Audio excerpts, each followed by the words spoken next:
aqui na companhia da atriz, dubladora, diretora do Instituto Artístico Brasileiro, Fabiana Aveiro. Prazer. Prazer, obrigado mais uma vez por estar aqui no Divã Cultural. Obrigada pelo convite.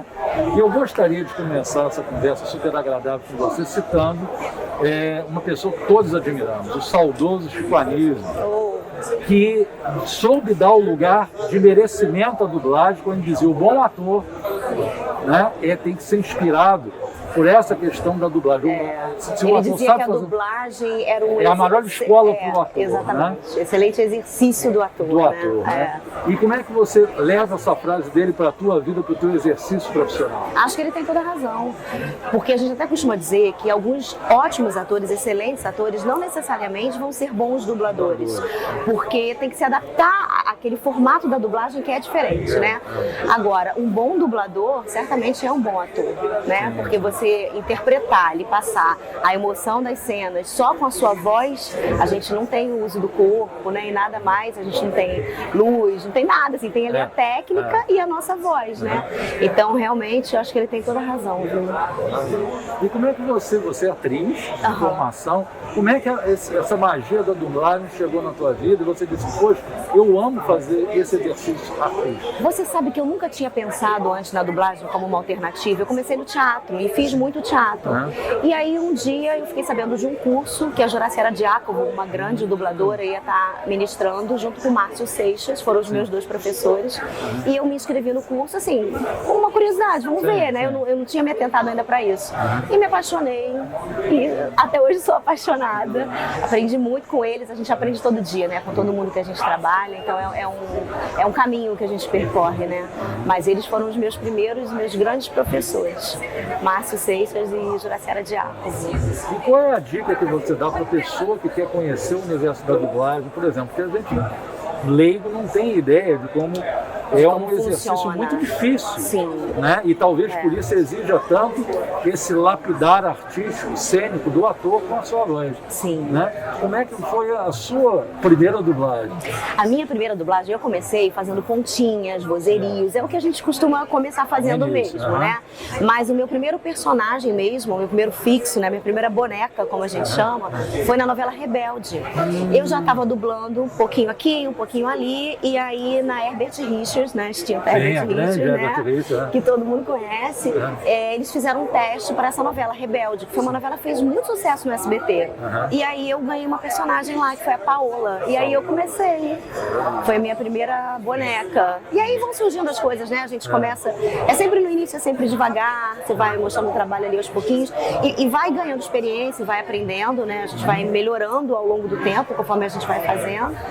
E aí foram surgindo outras coisas e já são 23 anos de dublagem. Comecei no ano 2000. E qual é o tempo que você, como artista, tem para pegar a psicologia da personagem que você está dublando e conseguir colocar a emoção na sintonia? É muito rápido, Paulo, porque assim, dentro do estúdio, tudo é por hora na dublagem, né? Então o dublador ganha por hora, o técnico também, o estúdio é por hora. Então a gente tem que otimizar, tem que ser, óbvio que muito bem feito, né? A prioridade é fazer bem feito, mas também tem que ser rápido. E a gente trabalha, a nossa divisão não são cenas, né? Como no teatro. Dentro de uma cena a gente tem vários loops, então a nossa divisão é um loop. E um loop tem 20 segundos, até 20 segundos. Então a gente tem ali aquele tempo do loop, então se eu vou gravar um loop eu tenho até 20 segundos para assistir, prestar atenção, observar e aí entender. Óbvio que assim, com personagens maiores, os diretores eles vão contextualizar o ator, né? Vão explicar sobre a história e a gente já vai entendendo o que está acontecendo. Mas em participações não, você chega ali, você olha e faz e tem que ter uma percepção muito grande. O dublador ele tem que ser muito observador para poder entender em pouco tempo qual é o clima da cena, qual é a emoção da cena, porque não é só falar, não é ler o texto, não é dar voz, é dar emoção, né? A gente tem que fazer a nossa versão brasileira e tem que ser fiel ao que está sendo feito lá no original, né? A história que foi escrita, né? Mas não pode ser igual, até porque cada país tem a sua. Exatamente, comédias, são versões, né? Então a gente faz a versão brasileira, mas em relação ao tempo, é isso, assim, a gente não leva texto para casa, inclusive, isso é uma curiosidade, que assim, muitos alunos, gente que está começando, fica assim, não acredito acredito, eu não vou levar o texto para casa, eu não vou grifar as frases, eu não vou estudar. Não vai. A gente chega no estúdio, muitas vezes, sem nem saber o que a gente vai gravar. Então, assim, quando são personagens maiores, aí série, novela, que você já está acostumado a fazer, aí você já sabe que você vai para aquele estúdio para fazer aquilo. Certo. Mas, na maioria das vezes, não. Você chega ali e vai descobrir na hora o que você vai fazer.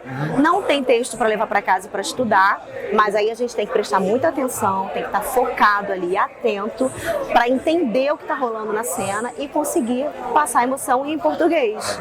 E qual a importância da diretora de dublagem nisso? De saber qual a melhor artista para dublar cada voz? É fundamental, assim, o diretor de dublagem é quem assiste o filme inteiro, a gente só vê o que a gente dubla.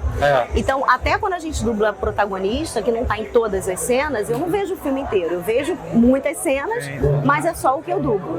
O diretor, ele assiste o filme inteiro, então ele pode te contextualizar de tudo que está acontecendo e ele pode te direcionar, porque numa determinada cena, de repente o meu personagem está ali falando alguma coisa por conta de alguma coisa que vai acontecer lá na frente que eu ainda não sei, mas o diretor sabe e vai me orientar, né? Então o diretor é fundamental, assim, é muito importante. São 3 pessoas fundamentais dentro do estúdio.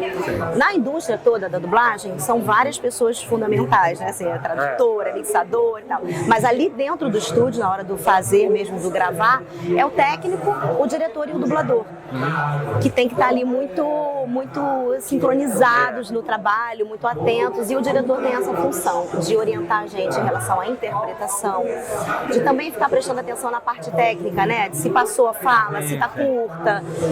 Então o diretor é fundamental. Em relação a essa coisa da escolha das vozes também, né? Que você perguntou. Porque o que acontece? A escolha das vozes, ela se dá de algumas formas. Ou o cliente pede um teste e o diretor, ele vai escolher 3 atores, 3 dubladores que tenham um match de voz, um timbre de voz parecido para fazerem o teste. E quando o cliente não pede teste, o próprio diretor vai escalar. Ele primeiro vai ver quem é boneco de quem. Então, por exemplo, se a Zoe Kravitz está lá num filme, o diretor vai pesquisar e vai ver que ela é minha boneca e provavelmente vai me chamar, a não ser que o cliente peça teste. E depois aqueles outros personagens que não são bonecos e que não tem teste, o próprio diretor vai escalar. E para isso ele precisa conhecer bem os dubladores, conhecer os atores, né, com quem ele está trabalhando, para ver quem se encaixa, né, naquela voz. E então o diretor é fundamental. Você citou a Zoe Kravitz, o debate foi um grande sucesso aí. Foi. E você compartilhou essa tua emoção, essa tua alegria com os teus seguidores. Como é que foi para você quando você teve a notícia? Eu vou ser a mulher gata? Ai, foi muito legal, fiquei muito feliz. Porque, na verdade, eu sabia que ia ter o filme, né? Assim como eu sei que parece que 2025 vai ter de novo, mas nem sei se ela entra.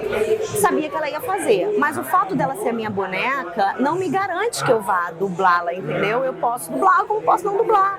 O cliente pode pedir teste, como eu te falei, né? Podem mudar o dublador. Normalmente, o ideal é se manter. Mas podia não ser, então não era uma garantia. Então fiquei assim pensando, vamos ver, será que vão me chamar? Aí me chamaram para fazer o trailer, o primeiro trailer. Aí eu falei, eba, e a chance vai aumentando. Só que às vezes a gente grava trailer e não grava o filme, você sabia? Às vezes isso acontece. E às vezes o contrário também, né? Você vai lá, não fez o trailer e vai fazer o filme. Mas aí fiz o trailer e falei, opa, já tô com o pezinho lá, já tá quase, mas fiquei quietinha, até porque a gente não pode contar nada. Antes de estrear, a gente não pode falar, né? E aí quando fui, recebi o horário, aí fiz o outro trailer, aí recebi o horário pro filme. Aí eu já sabia que era, eu fiquei muito feliz. Mas eu tive que segurar minha alegria um bom tempo, viu? Porque eu não podia contar. A gente gravou, aí depois de um bom tempo que o filme foi lançado, e aí eu pude contar pra todo mundo. Mas você sabe que isso pode ser uma armadilha, às vezes, dos produtores, da pessoa que vai escolher, que você joga o trailer na internet, viraliza.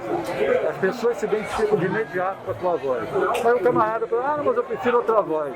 Pode, às vezes, até gerar isso é verdade. É verdade.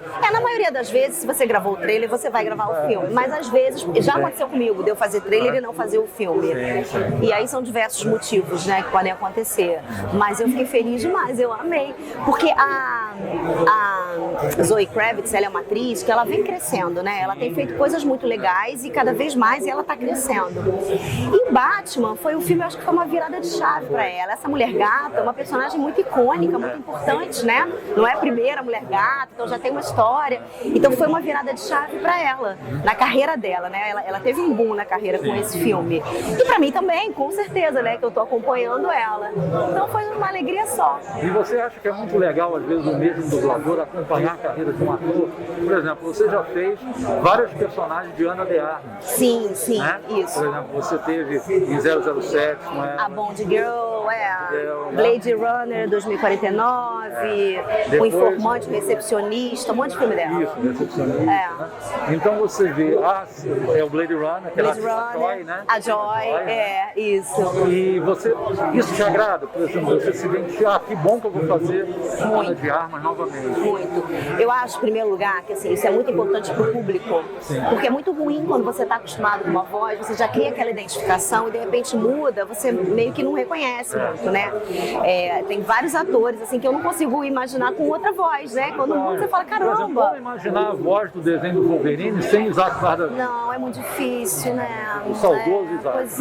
Pois é muito difícil. Assim como o Adam Sandler, por exemplo, o Moreno, a gente, né? Então eu acho que é muito importante manter em respeito ao público em primeiro lugar. E a gente, assim, como dublador, é muito legal porque eu já estou acostumada com aquela atriz. Então, quando a gente faz séries, por exemplo, a gente da S.H.I.E.L.D., que foram acho que 7 anos de série com a Chloe Bennet, você já está acostumado com aquele ator, você já sabe como ele respira, o tipo de interpretação que ele tem. Então, é muito legal você acompanhar, eu acho que o trabalho vai ficando melhor, por você já ter aquela certa intimidade com o ator que você dubla, né? Quando eu olho ali, parece que já é minha amiga ela, assim. Então, acho que é muito importante manter a mesma voz, né? Embora isso nem sempre aconteça, eu acho que tanto para o público quanto para nós que estamos ali trabalhando é muito importante. E você tem uma vivência também de professora de teatro, o teu instituto e o Instituto Artístico Brasileiro, né?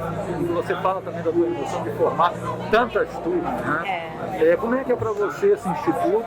E fala um pouquinho dele, divulga ele aqui. Então vamos lá, o Instituto Artístico Brasileiro é uma escola de teatro, de dublagem, tudo ligado à arte, né? A gente tem canto, a gente tem fonoaudiólogo e na verdade a gente está fazendo 15 anos já, 15 anos, com o intuito de espalhar a arte mesmo para as pessoas. Eu acho, Paulo, que, assim, que a arte é fundamental para o ser humano, independente da profissão. Você vai seguir carreira ou não? Independente. Tem alguns que vão ser artistas, né? Cada um nasceu por uma coisa, e aí a gente vai desenvolver aqueles talentos e preparar essas pessoas para o mercado. Mas tem até aquelas pessoas que não vão seguir como artistas, eu acho que a arte tem um papel fundamental no dia a dia mesmo, na vida, contribui para muita coisa. Então, muito terapêutico. Muito terapêutico. Eu sempre tive muito esse desejo de que muitas pessoas tivessem acesso à arte.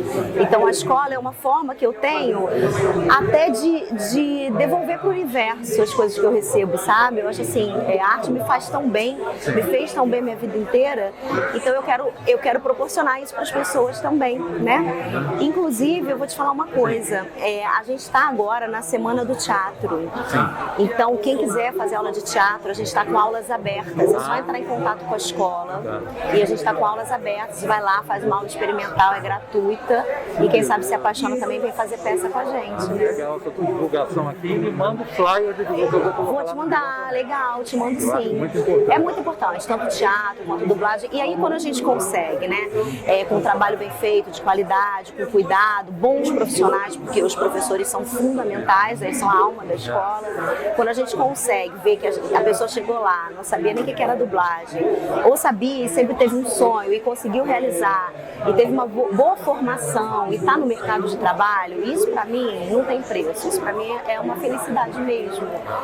Hoje eu tenho o prazer de dizer que vários colegas meus dubladores, olha que legal, chegaram lá como alunos, hoje são meus colegas e são grandes profissionais, tanto crianças como adultos. Então eu acho que a gente poder dividir o que a gente aprendeu, né, como professor, a gente poder ver o desenvolvimento das pessoas, pessoas, ver as pessoas melhorando, evoluindo. Isso acho que é uma parte muito boa da profissão. Você tem uma grande amiga que eu conheci também, já faz um tempo que a gente conheceu, a Marisa Leal. Marisa Leal, minha amiga querida do meu coração. E que a voz do Baby é icônica. Pequena Sereia. A brasileira, ninguém bate a brasileira. Não, ninguém. Ela é muito maravilhosa, ela é muito talentosa. E uma excelente professora também, ela dá aula no IAR. Então. Excelente. Olha, adorei esse bate-papo com você aqui. Sempre. E conta sempre com o espaço aqui do Divã Muito Cultural. Foi um grande prazer, uma grande honra poder divulgar Muito você. obrigada, muito obrigada. Obrigada pelo convite, foi um prazer mais uma vez. Obrigado a você. Valeu.